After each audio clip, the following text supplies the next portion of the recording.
I've watched many tutorials on YouTube for clearing app cache or app data on iPhone, but none of them actually worked.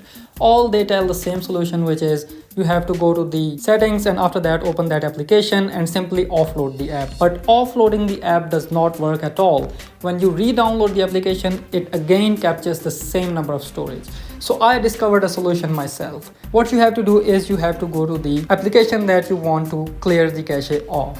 For example, we want to clear the cache of TikTok. You have to tap and hold on it and simply delete the application. Do not leave the video, listen to me carefully and listen to the whole thing. Just delete the application and after that go to App Store and after that go to the search button and search for that app again.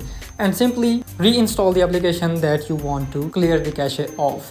Believe me that this is the only solution to clear the app data or cache on iPhone. There is no other way on the earth to clear the cache of any application on iPhone. So simply delete the application and reinstall it. This will not remove the login details and any sensitive information related to your application. In this way, all the cache of that application will be cleared. If you have any other questions, let me know in the comments.